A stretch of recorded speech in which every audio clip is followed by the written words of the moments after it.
Hello students, in my previous lecture I have explained you about plasmolysis and deplasmolysis. There I have explained you how you are practically going to observe plasmolysis and deplasmolysis. Today I am going to take up next experiment that is related with stomata. Students, as you have studied about stomata a lot in class 10, so do you know what is stomata? Yes, stomata are the tiny pores present on the surface of leaves.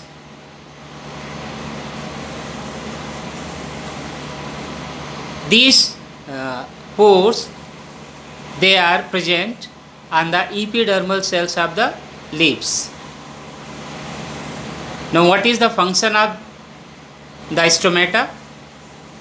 Stomata, they help in the exchange of gases like carbon dioxide and oxygen, thus helps in the process of photosynthesis. Also, the water vapor, they comes out from the leaves into the atmosphere.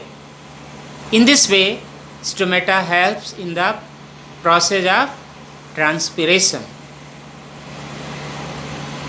Students, what is the structure of stomata? So stomata is a plural word. Its singular word is stoma. Each stoma consists of two guard cells. These guard cells, they are bean or kidney shaped in dicot plants and are dumbbell shaped in monocot plants. Now suppose just you can see these two are the guard cells. This is the guard cell, this one is the guard cells. In between the guard cells there is a aperture. This aperture is known as stomatal aperture. So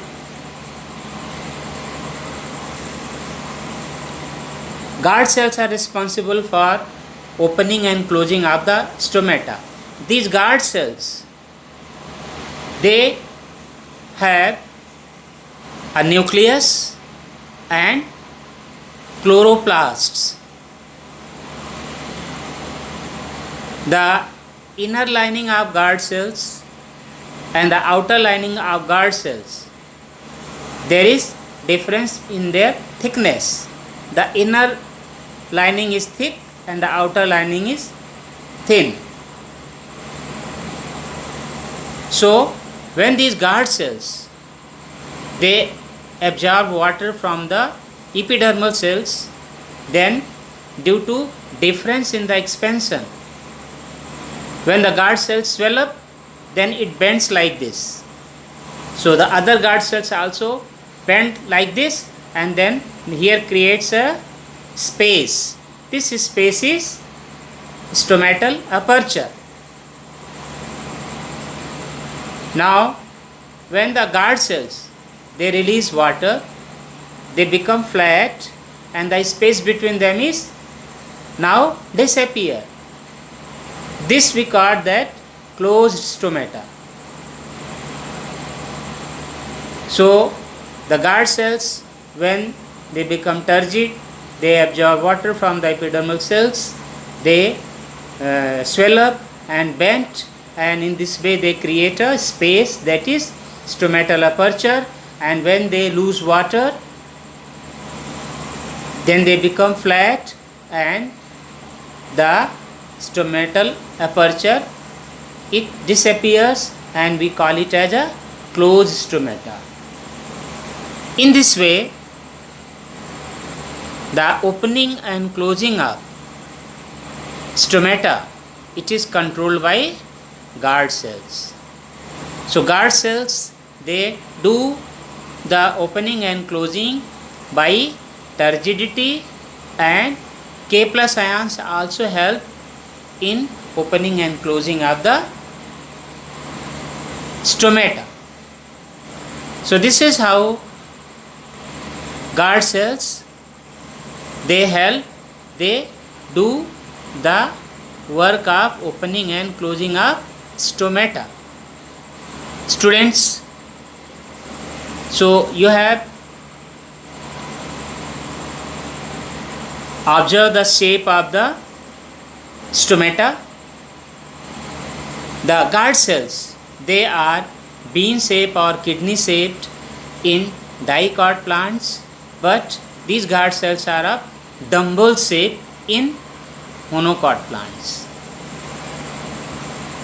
So in this way, I have explained you the shape of the stomata, the shape of guard cells, and how guard cells help in opening and closing of the stomata. Now students, these stomata, they are present in large numbers. In monocot plants, the number of stomata, it is equally divided on both the surfaces, on upper surface and lower surface. But in dicot plants, they are more in number on the lower surface of the leaf. So this is the structure of the stomata. I will provide you the diagram also. So when you will go through the diagram, you will easily understand the shape of guard cells and the shape of the stomata, stomatal aperture, all these things. Students, the next part is related with the different steps of the experiment. So we will discuss this thing in next video.